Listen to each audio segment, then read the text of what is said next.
Hello my dear students. आज हम लोग इस वीडियो में देखने जा रहे हैं पैराग्राफ 10 से लेकर के आगे तक। इससे पहले 2 वीडियो कंप्लीट किया जा चुका है, पार्ट 1 और पार्ट 2 में। उसको भी line by line Hindi English translation के साथ बताया गया है, समझाया गया है। और ये 12th क्लास का बिहार बोर्ड का जो पहला chapter Indian civilization and culture, उसका तीसरा पार्ट है। तो इसको बढ़िया से देखें, समझें चीज़ों को अच्छे तरीके से। और अगर आप चाहते हैं कि 12th में इंग्लिश में अच्छा स्कोरिंग किया जाए तो आने वाले वीडियो के साथ बने रहें, जुड़े रहें, ताकि आप अच्छे से अच्छे स्कोर कर पाएँ। तो चलिए आगे बढ़ते हैं इस वीडियो को बढ़ाते हुए हम लोग। तो कह रहा है यहाँ पर I am no hater of the west, I am thankful to west for many a thing I have learn from western literature. Gandhi इसमें कहते हैं I am no hater of the west, मैं पश्चिमियों का निंदक नहीं हूँ, नफरत करने वाला नहीं हूँ, है ना। कह रहे हैं मैं पश्चिमियों का आभारी हूँ, है ना। I am thankful to west, है ना, मैं पश्चिमियों का क्या हूँ, आभारी हूँ। उनकी साहित्य से बहुत कुछ सीखा है। कह रहे हैं यहाँ पर आई have learn from western literature, मतलब पश्चिमी सभ्यता से बहुत कुछ सीखे। ये कौन कहते हैं? गांधी जी। कह रहा but I am thankful to modern civilization for teaching me that if I want India to rise to its fullest height. कहते हैं यहाँ पर बट मैंने लेकिन, है ना, लेकिन मैं आधुनिक सभ्यता का आभारी हूँ ये सिखाने के लिए कि अगर मैं भारत को शिखर तक पहुँचाना चाहता हूँ, है ना। कह रहे हैं if I want India to rise to its fullest height, मतलब ऊंची शिखर तक, है ना, भारत को शिखर तक पहुँचाना चाहता हूँ तो I must tell you countryman, Gandhi ji कहते हैं अपने देशवासियों से, कंट्रीमैन माने देशवासी, है ना। I must tell my countryman, मतलब मैं अपने देशवासियों से अवश्य कहना चाहता हूँ, फ्रैंकली, साफ साफ, दिल खोल कर, दैट, है ना। ये कह रहे हैं मुझे अवश्य अपने देशवासियों से साफ तौर पर कह देना चाहिए कि, क्या कहना चाहिए? After years and years of experience of modern civilization, है ना, I have learn from lesson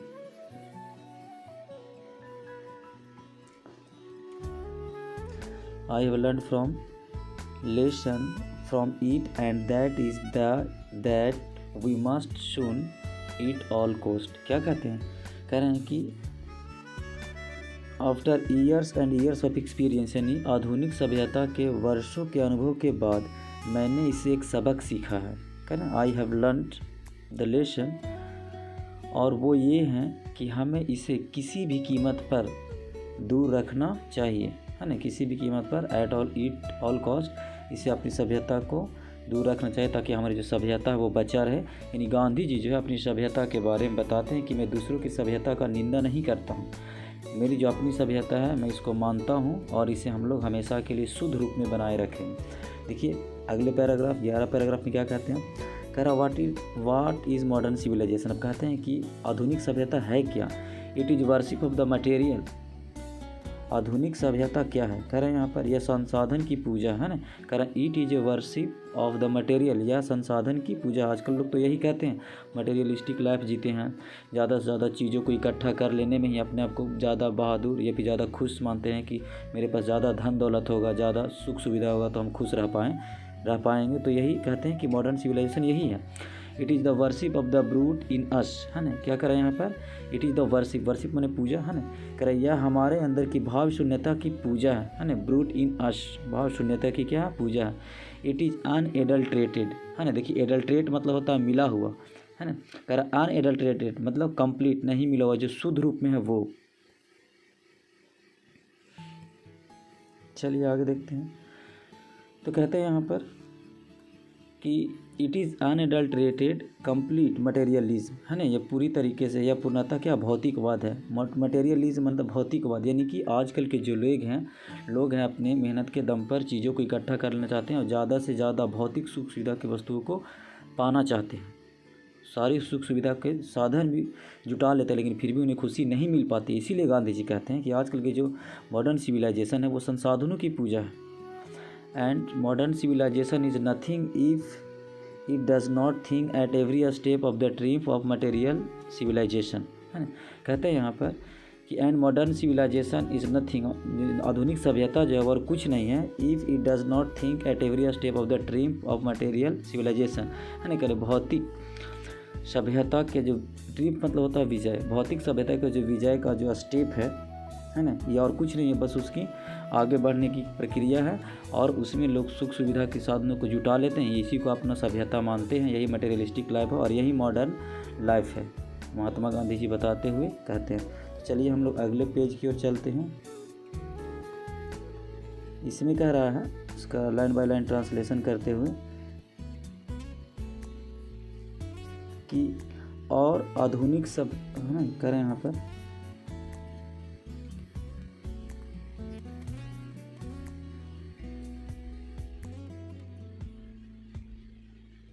कहते हैं, इसमें गांधी क्या कहते हैं, और आधुनिक सभ्यता कुछ भी नहीं है अगर वह भौतिक सभ्यता की जीत के हर चरण के बारे में नहीं सोचती है ना। पैराग्राफ 12 में कह रहा है, इट इज़ परहैप्स अननेसेसरी, है ना। कह रही परहैप्स में शायद अननेसेसरी है, अनावश्यक है, if not useless two way, मैंने कंपेयर, मैंने वे का मतलब होता है वजन करना, तौलना, मैंने compare the merits of the two civilization, है ना। यह शायद अनावश्यक है, अगर नहीं तो बेकार है, इफ़ नॉट यूजलेस, अगर नहीं तो बेकार है, दोनों सभ्यता के गुणों की तुलना करना क्या है, बेकार है। It is likely that the west has evolved a civilization suited to its climate and surroundings. क्या कर रहे हैं, इट इज़ लाइकली, यह संभव है, संभवतः ऐसा है, दैट द वेस्ट मतलब जो पश्चिमी के देश हैं वो, है ना। कह रहे देखिए यहाँ पर लाइन बाय लाइन हिंदी जो अनुवाद किया गया है, यह प्रतीत होता है, इट इज़ लाइकली, है ना। दैट मीन्स कि पश्चिम ने एक ऐसी सभ्यता विकसित की है जो उसके जलवायु और परिवेश के अनुकूल है। यहाँ पर कह रहे हैं यहाँ पर कि ऐसा नहीं है, हम लोगों को किसी सभ्यता की तुलना नहीं करना चाहिए, है ना। तो आगे कहते हैं इसमें कि पश्चिमी देश जो है उसकी जो सभ्यता उसकी जलवायु और उसके परिवेश के अनुकूल है, इसीलिए उन्होंने अपना ऐसा जीवन चुना है या उनकी ऐसी सभ्यता है। एंड सिमिलरली, और ठीक उसी प्रकार, we have a civilization suited to our condition, और हमारी जो सभ्यता है हमारे स्थिति के अनुसार, हमारे जलवायु के अनुसार क्या है, अनुकूल है। और ठीक उसी तरह, है ना, एंड सिमिलरली ठीक उसी तरह हमारी सभ्यता जो है हमारी परिस्थितियों, है ना, कंडीशन के क्या है, अनुकूल है। एंड बोथ आर गुड, दोनों क्या है, सही है, in their own respective spheres, अब दोनों स्थिति में वो क्या हैं, सही हैं स्पेयर्स में, और दोनों ही अपने अपने क्षेत्रों में सही है, मतलब कोई सही कोई गलत सभ्यता नहीं है, सब अपनी अपनी कंडीशन के अनुसार, सराउंडिंग के अनुसार सही है, उचित है, ऐसा गांधी जी मानते हैं। चलिए अगले पैराग्राफ की ओर चलते हैं। तो इसमें कहते हैं Gandhi ji, the distinguishing characteristic of modern civilisation is an indefinite multiplicity of human wants. क्या कह रहे हैं, द डिस्टिंग्विशिंग कैरेक्टरिस्टिक, है ना। अरे आधुनिक सभ्यता में विशेष अंतर, डिस्टिंग्विशिंग मतलब विशेष, है ना, कैरेक्टरिस्टिक, है ना, डिस्टिंग्विशिंग कैरेक्टरिस्टिक यानी विशेष अंतर मानवीय इच्छाओं की एक अनिश्चित बहुगुणता पर निर्भर है। कह रहे हैं यहाँ पर, the characteristic of ancient civilization is an imperative restriction upon and a strict regulating of these wants. देखिए ये बहुत बड़ी बात कही गई है यहाँ पर।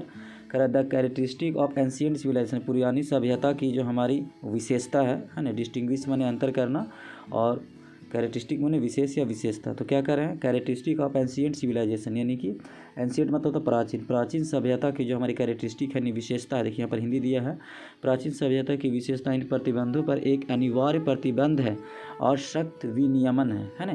कह रहा है स्ट्रिक्ट मतलब होता है सख्त, रेगुलेटिंग मतलब विनियमन, जो हम लोग को रेगुलेट करें अपनी इच्छाओं के, वांट्स माने इच्छा। द मॉडर्न और western insatiableness arises really from want of a living faith in a future state and therefore also in divinity।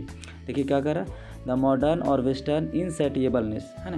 कह रहे हैं यहाँ पर कि आधुनिक, मॉडर्न और वेस्टर्न माने पश्चिमी, इनसैटिएबलनेस माने अस्थिरतापन की जो उत्पत्ति वास्तव में उस समय उत्पन्न होती है। कब उत्पन्न होती है, राजमन उत्पन्न होना जब भविष्य में भी रहने की चाहत हो तथा देवलोक की भी चाहत हो, माने दोनों की स्थिति की चाहत हो, है ना, या जहाँ जो रहे वो, और फिर देवलोक की भी चाहत हो, लोक और परलोक दोनों की लालसा हो कि यहाँ भी और वहाँ भी दोनों जगह की चाहत हो, है ना। फिर कह रहे हैं लोक और परलोक दोनों की लालसा हो, चाहत भी हो, दिन भी चाहता हो और दुनिया भी चाहता हो। तो इसलिए कह रहे हैं यहाँ पर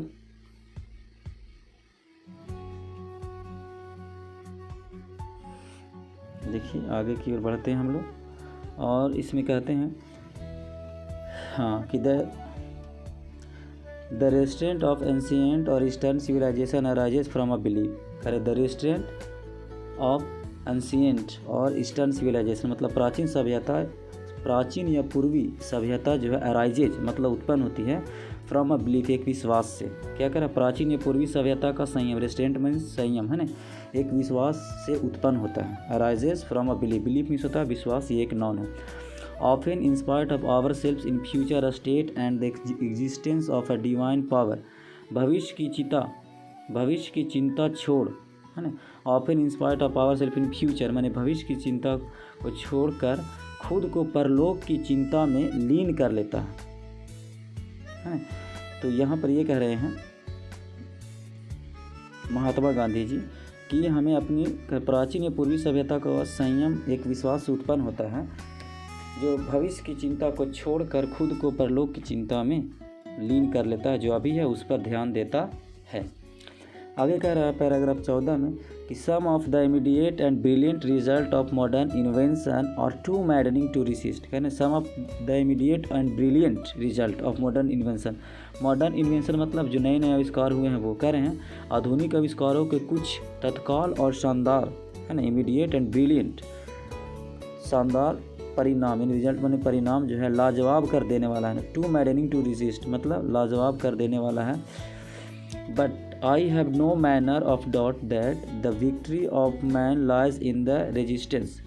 कह रहे हैं बट मैंने लेकिन है ना, I have no manner है ना, मुझे कोई संदेह नहीं है कि आदमी की जीत है ना, कह रहा है the victory of man, victory मैंने जीत, द विक्ट्री ऑफ मैन है ना, द विक्ट्री ऑफ मैन यानी आदमी का जो जीत है वो क्या है, लाइज इन द रेजिस्टेंस मतलब संघर्ष में है। यानी मनुष्य का जो वास्तविक जीत जो है वो संघर्ष में है, कि ये नहीं कि नई नई चीज़ों का नए नए इन्वेंशन हुआ है जो उसका प्रयोग करके अपना सब कुछ उसमें खो देने का, ऐसा बिल्कुल नहीं है। मनुष्य का जो जीवन है वो मनुष्य का जीवन तभी सफल होता है जब उसका जीवन में संघर्ष हो और संघर्षों को पार करके अपने सफलता के सीढ़ियों को चढ़े और अपने जीवन में सफलता हासिल करें। आगे कहते हैं we are in danger of bartering away the permanent.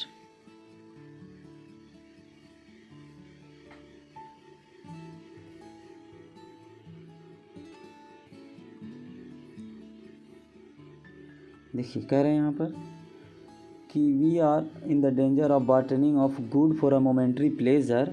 तो क्या कर रहे हैं, हम अस्थाई हित का सौदा क्षण भर के आनंद के साथ करने के लिए जोखिम उठाएं। क्या कर रहे हैं, हम लोग जो है क्षणिक सुख के लिए, तुरंत सुख पाने के लिए हम लोग का जो हमेशा के लिए जो अस्थाई जो सुख है उसको त्याग कर रहे हैं। किसके लिए, for good of momentary pleasure. Momentary pleasure मतलब क्षणिक सुख के लिए हम लोग जो है त्याग कर रहे हैं अपनी अस्थाई सुख को, अस्थाई हित को। कह रहे हैं यहाँ पर पैराग्राफ 15 में कि just as in the West they have made wonderful discoveries in things material, similarly Hinduism has made a still more marvelous discoveries in things of religion, of the spirit of the soul।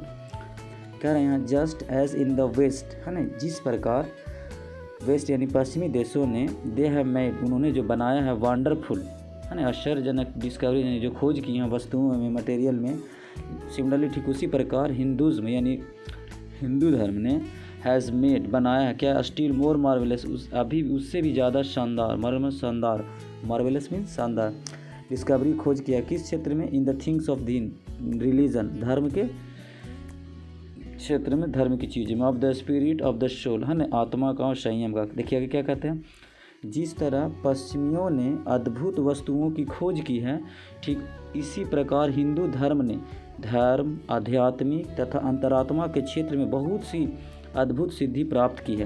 तभी तो लोग कहते हैं भारत जो है पूरी विश्व का, दुनिया का विश्व गुरु बनेगा, ये अपनी महाकाव्य के बदौलत और ये अपनी योगा के बदौलत, और इसमें ऐसे ऐसे आध्यात्मिक गुण हैं भारत के साहित्य में, उपनिषद में, जिसे पाकर सभी दुनिया के लोग धन्य हो सकते हैं। तो इसी की चर्चा करते हैं। चलिए आगे बढ़ते हैं पैराग्राफ 16 की ओर। देखिए हमारी संस्कृति सभ्यता का बयां करता है ये तस्वीर। चलिए आगे की ओर बढ़ते हैं।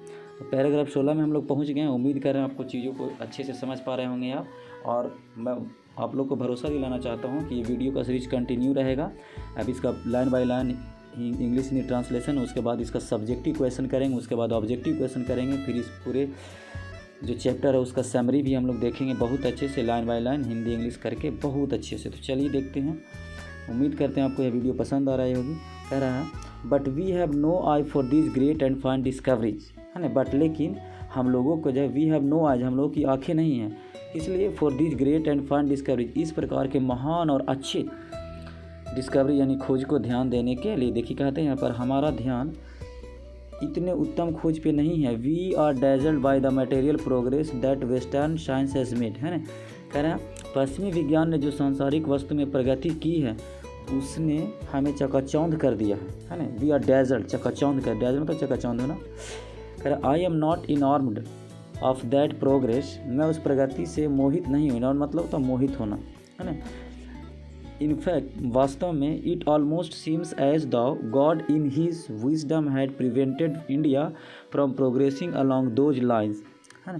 कह रहे हैं यहाँ पर इनफैक्ट वास्तव में ऐसा लगता है कि भगवान ने अपने ज्ञान से भारत को प्रगति की उन पंक्तियों के साथ खड़ा होने से रोक दिया है। प्रिवेंट मैंने रोकना होता है। So that it might fulfil it's special mission of resisting the onerous of materials, है ना, ताकि वह भौतिकवाद के बढ़ते कदम का, है ना, विरोध कर सके, रेजिस्ट कर सके, विरोध करने के अपने विशेष मिशन को पूरा कर सके, है ना। ऑनरस मतलब बढ़ते कदम जो हैं उसको पूरा कर सके। देखिए यहाँ इसमें पैराग्राफ 16 में क्या कहे हैं महात्मा गांधी की, कह रहे हैं कि वास्तव में गॉड ने हम लोगों को, इन भारतवासियों को ऐसा बताया है, बना दिया है कि इस पंक्ति में खड़ा कर दिया है कि हमारे लिए एक विशेष मिशन था कि हम लोग भौतिकवाद की ओर न झुक करके हम लोग अपने कदम पर चलें और भौतिकवाद चीज़ों को जो ज़्यादा कदम बढ़ रहे हैं भोग विलासिता का जीवन जीने के लिए, उसको हम लोग क्या करें, रोकें, और जो हमारा मिशन है उसको हम पूरा करें। चलिए आगे की ओर बढ़ते हैं। देखिए पैराग्राफ 17 भी इसी में है। कहता है इसमें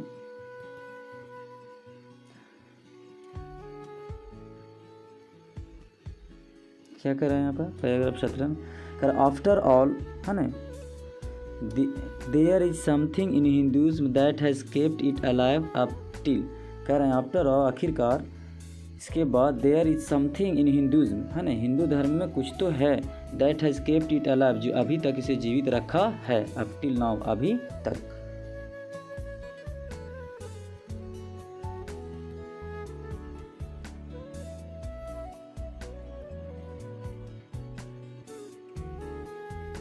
चलिए आगे देखते हैं हम लोग।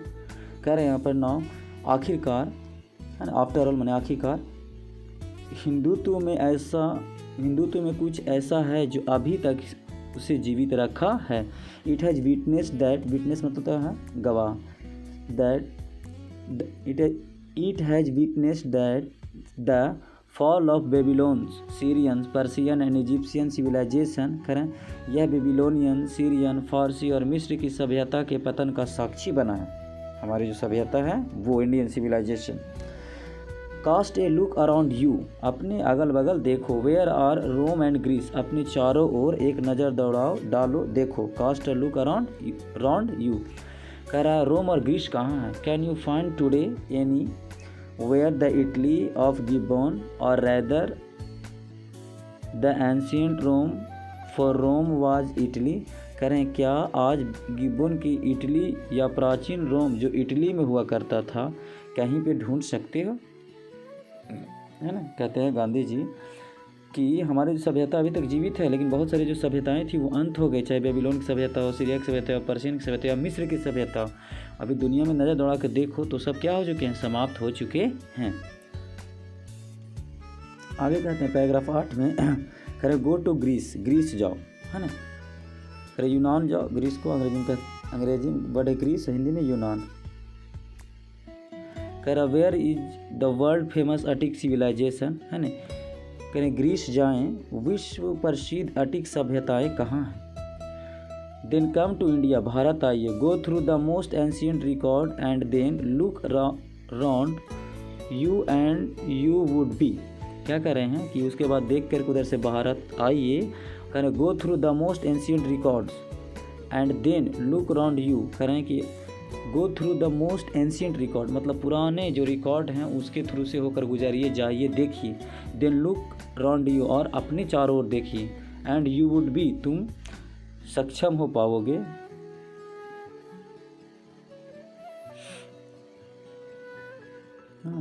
कह रहे हैं तुम सक्षम हो पाओगे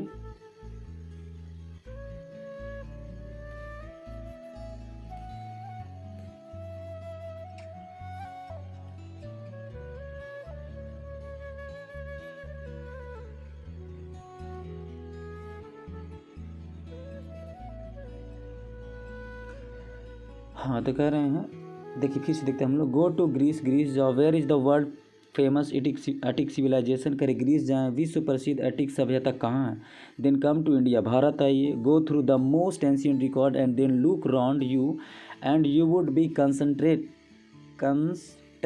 to say yes I see here ancient India still living, है ना। कह रहे हैं फिर भारत में आके देखो, प्राचीन अभिलेख उठा के देखो, फिर अपने आसपास देखो, आप विवश हो जाएंगे कहने को, है ना, कंस्ट्रेंड, विवश हो जाएंगे कहने को कि हाँ, हम यहाँ प्राचीन भारत को अभी तक जिंदा देख रहे हैं। Yes I see here ancient India still living. आगे कह रहे हैं यहाँ पर पैराग्राफ 19 में कि ट्रू, सत्य है, there are dung heaps to here and there, ये सच है, गोबर का ढेर, है ना। डंग हिप्स माने गोबर का ढेर भी यहाँ वहाँ पारा मिलेगा, मतलब रखा हुआ मिलेगा। बट लेकिन there are rich treasures buried around them, treasure माने होता है खजाना, बरीड माने दबा हुआ या दफनाया हुआ, लेकिन उनके अंदर दफन धनी खजाने हैं। एंड द रीज़न वाई, यही कारण है कि इट हैज सर्वाइव्स, अभी तक ये जीवित है, इज दैट,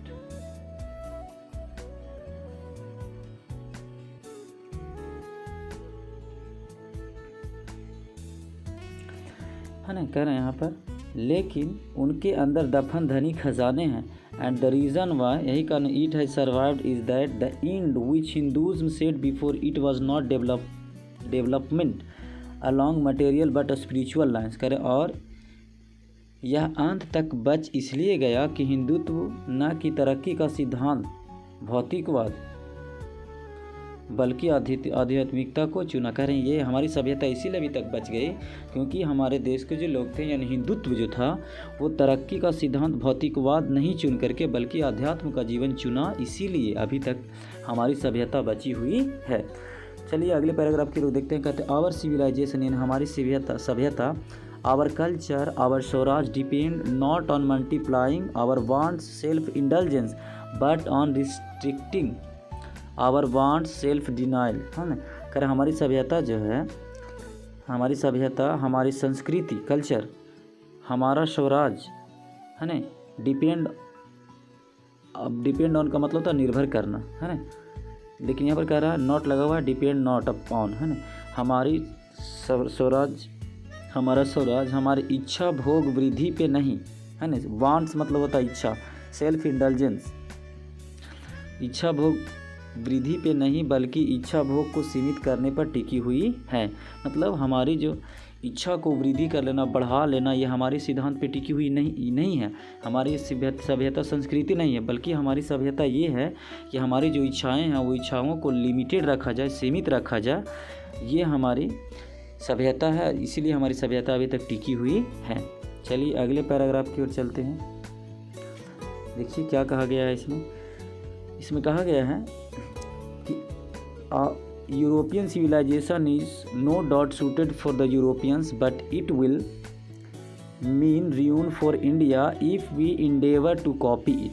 देखिए बहुत बड़ी बात कहते हैं, कहना यूरोपीय सभ्यता कोई संदेह नहीं कि यूरोपियों के लिए अनुकूल है, सही बात है। कहना यूरोपियन जो सभ्यता है यूरोप के लिए क्या सूटेड है, सूटेबल हैं, उनके लिए सही है, लेकिन भारत के लिए विनाशकारी होगा, है ना।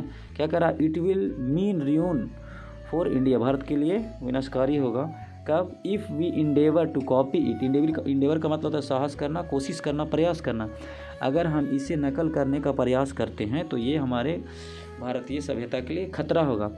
This is not to say that, यह कहने की आवश्यकता नहीं है कि, दैट मीन्स कि। चलिए अगले पैराग्राफ की ओर चलते हैं। आई होप यू लाइक दो वीडियो। आशा करते हैं आपको ये वीडियो पसंद आ रहा होगा, आप अच्छे से सीख पा रहे होंगे चीज़ों को। चलिए आगे बढ़ते हैं।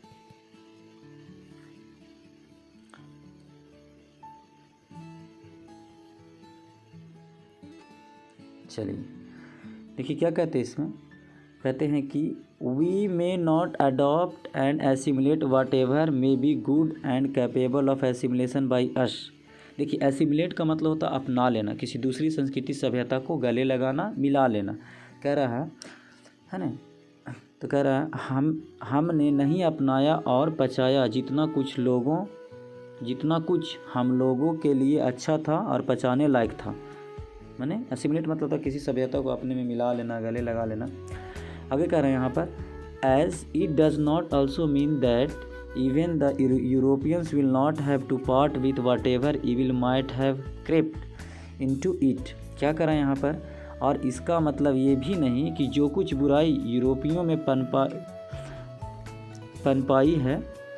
पनपाई ही है उसका जिम्मेदार वो नहीं होगा। मतलब जो बुराई यूरोपीय सभ्यता में पनपी है वो उसके जिम्मेदार होंगे, हम लोग उसके जिम्मेदार नहीं हो सकते।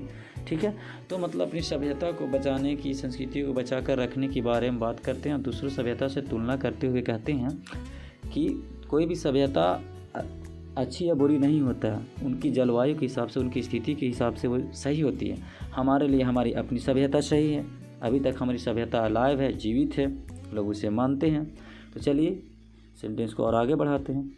कह रहे हैं यहाँ पर पैराग्राफ 22 में कि the incessant search for material comforts and their multiplication is such an evil and I make bold to say that, बहुत बड़ी बात करें, द incessant का मतलब होता है लगातार, सर्च माने खोज, किस चीज़ का, फॉर मटेरियल कंफर्ट मतलब भौतिक सुख सुविधा वाला जीवन। देखिए क्या कहते हैं, भोग विलास की वस्तु की निरंतर खोज और इसमें लगातार वृद्धि, इंसेंसेंट सर्च है ना, लगातार वृद्धि, dear multiplication in such an, एक ऐसी बुराई है, एन ईविल, और मुझे बोलने पर विवश कर देती है। क्या कर देती है, मजबूर कर देती है, विवश कर देती है कि, दैट मीन्स कि, क्या विवश कर देती है। देखिए आगे की ओर बढ़ते हैं।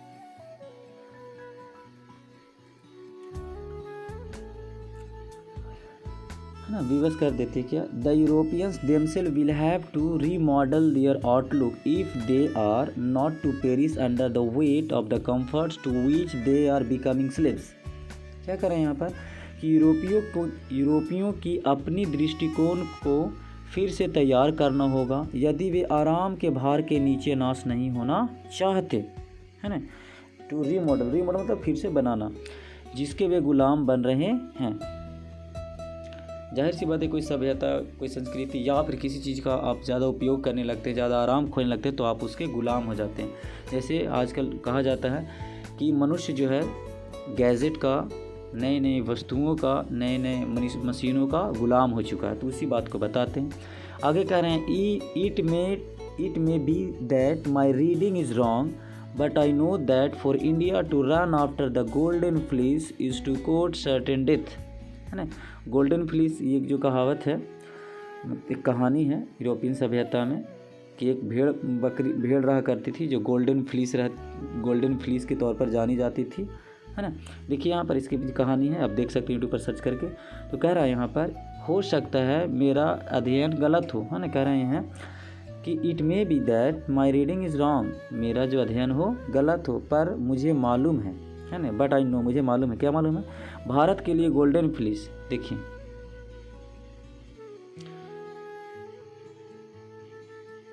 है ना, गोल्डन फ्लीस के पीछे भागना घातक साबित हो सकता है। करा, let us engrave on our heart the motto of western philosopher, plain living and high thinking. देखिए क्या कर रहे हैं कि लेट अस इनग्रेव का मतलब होता है किसी चीज़ को उजागरित करना, मतलब कुरेदना, पता लगाना, है ना।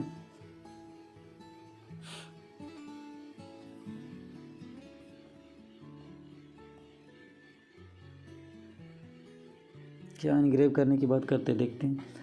करा let us engrave on our hearts that motto of western philosopher plain living and high thinking. आइए हम अपने दिलों पर एक पश्चिमी दार्शनिक के सिद्धांत के आदर्श वाक्य जो है सादा जीवन और उच्च सोच है ना, plane living and high thinking. Question objective में पूछा जाता है दोस्तों, अच्छे से देखेंगे इसको, अंकित कर लें है ना, मतलब बैठा लें, इनग्रेव कर लें, बैठा लें। Today it is certain that, आज यह बहुत ज़रूरी है, that the millions can not have high living है ना, कहना मतलब लाखों लोगों का जो रहन सहन का जो स्तर है, आज यह निश्चित है कि लाखों लोगों को उच्च जीवन नहीं मिल सकता है। And are we the few who profess to do the thinking for the masses run the risk in a vain search after high living of missing high thinking. कह रहे हैं और हम से जो कोई जनता के लिए सोचने का जोखिम उठाते हैं, उच्च रहन सहन में रहने के बाद उच्च विचार को खो देते हैं। जाहिर सी बात है कि अगर आपका रहन सहन उच्च है, ज़्यादा आप भोग विलासता वाला जीवन जीते हैं, तो आप गरीब जनता के लिए जोखिम उठाना छोड़ देंगे, सोचेंगे कि उन लोग परेशानी में उन लोग परेशान रहें, हम क्यों परेशान हैं। तो इसीलिए ऐसा गांधी जी कहते हैं कि जो एक वेस्टर्न फिलोसफर थे, उनका कहना था, उनका सिद्धांत था, क्या था, तो plane living and high thinking है ना, कि मतलब सादा जीवन और उच्च सोच, उच्च विचार होना चाहिए। चलिए आगे की ओर बढ़ते हैं। देखिए क्या कहते हैं, कह रहा सिविलाइजेशन, सभ्यता इन the real sense of the term. कह रहे हैं सिविलाइजेशन, जब तक शुरू से लेकर अंत तक सिविलाइजेशन की बात की है, तो सिविलाइजेशन इन सभ्यता का इन द रियल सेंस मतलब वास्तव में अर्थ होता क्या है ऑफ द टर्म है ना, consists not in the multiplication but in the deliberate and voluntary restriction of wants. देखिए यहाँ पर इसका मेन अर्थ दिया गया, क्या कह रहा है यहाँ पर असल में बहुलीकरण। देखिए यहाँ पर सभ्यता जो है सिविलाइजेशन असल में बहुलीकरण में नहीं, मतलब मल्टीप्लिकेशन में नहीं, मतलब अपनी इच्छाओं को बढ़ाने में नहीं विश्वास रखता है, बल्कि है ना, देखिए वॉलेंट्री मतलब होता है इच्छा से, अपनी इच्छा से, स्वेच्छा जिसको कहते हैं, स्वेच्छा से ज़रूरतों पे लगाम लगाने का नाम है। यानी कि सभ्यता जो है अपनी इच्छा से अपनी ज़रूरतों पर लगाम लगाने का काम है, कि नहीं मुझे जितना हो सकता है उतना ही चाहिए, ज़्यादा लालची नहीं होना चाहिए, या फिर अपनी इच्छाओं को कंट्रोल में रखना चाहिए। सही अर्थों में in the real sense of the term the main thing about the civilisation is that, क्या कि consist not in the multiplication but in the deliberate and voluntary restriction of wants, मतलब इच्छाओं पर काबू रखना, अपनी इच्छाओं पर अपनी इच्छा से, स्वेच्छा से, वही क्या है, सभ्यता है। आगे कह रहे हैं this alone increases and promotes contentment. देखिए कह रहे हैं दिस अलोन, ये अकेली ऐसी चीज़ है सभ्यता जो इंक्रीजेज बढ़ाती है एंड प्रमोट्स बढ़ावा देती है, किस चीज़ का, कंटेंटमेंट मतलब आत्मसंतुष्टि का, जो कि बहुत बड़ी चीज़ है। रियल वास्तव में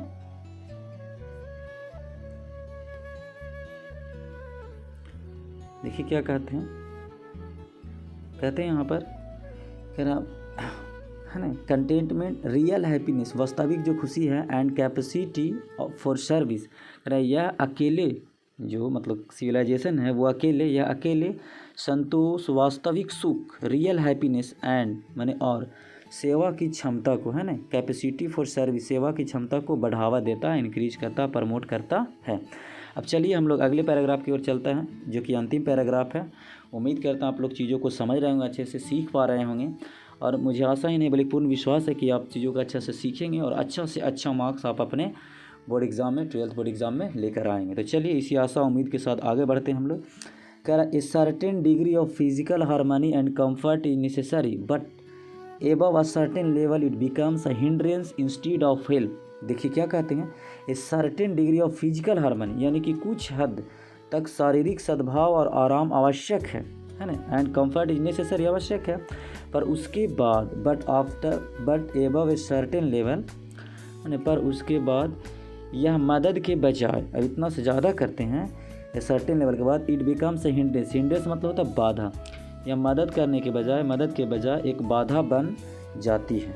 अगर आप ज़्यादा फिजिकल हार्मनी चाहते हैं तब तो लिमिटेशन तक होना ज़रूरी है, अगर उससे ज़्यादा होता तो फिर आपके लिए बाधा बन जाता। Therefore the ideal of creating an unlimited number of wants and satisfying them seems to be a delusion and a snare। क्या कहते हैं, therefore इसीलिए the ideal of creating an unlimited number of wants, मतलब बहुत सारी इच्छाओं को बनाना, सृजन करना, इसलिए देखिए कहते हैं अनंत इच्छाओं को पालना और उसकी पूर्ति करना एक भ्रम, माने डेल्यूजन माने क्या होता है, भ्रम, और स्नेयर माने जाल होता है ना, और जाल जैसा लगता है। The satisfaction of one's physical needs, even the intellectual need of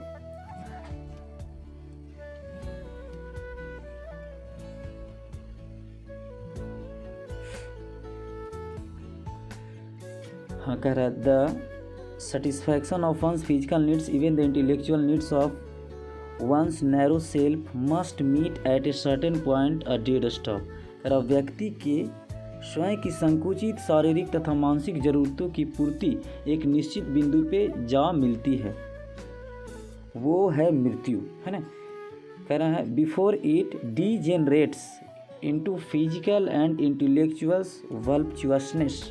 क्या कहते हैं कि इससे पहले, है ना, बिफोर इट डीजेनरेट, इससे पहले कि यह जीवन भौतिक और बौद्धिक विलासिता में गल जाए, डीजेनरेट हो जाए, ए मैन मस्ट अरेंज, एक व्यक्ति को अवश्य प्रबंध कर लेना चाहिए, अरेंज करना चाहिए, his physical and cultural circumstances, है ना।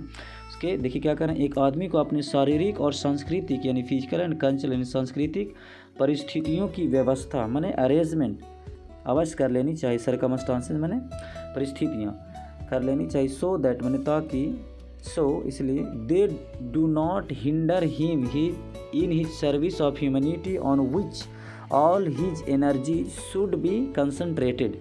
क्या करें आगे पर, कह रहे हैं ताकि, सो दैट माने ताकि मानवता की सेवा में, है ना, क्या कर रहा है, in his service of humanity, मानवता की सेवा में बाधा न दे, कहना all his energy should be concentrated, जिस पर उसकी सारी ऊर्जा, क्या हो, कंसंट्रेट का मतलब होता है केंद्रित होना, एकाग्रित होना, एकाग्रचित होना, केंद्रित होनी चाहिए।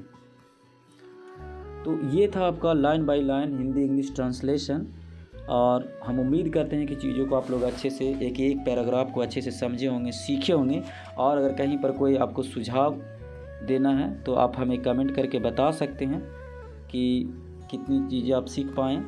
और बहुत आशा ही नहीं बल्कि पूर्ण विश्वास है कि हम लोग चीज़ों को इसको और आगे बढ़ाएंगे, कंटिन्यू करेंगे। ये हुआ आपका Hindi English translation line by line Indian civilisation culture का, जो महात्मा गांधी जी के द्वारा लिखा गया था, और इसका हम लोग सब्जेक्टिव भी करेंगे, ऑब्जेक्टिव भी करेंगे, इसका समरी भी करेंगे, और इसका जितना भी मेन जो वर्ड है उसका भी वीडियो हम बना करके डालेंगे। तो यही आपसे उम्मीद है कि वीडियो को लाइक करेंगे, शेयर करेंगे और चैनल को सब्सक्राइब ज़रूर करेंगे।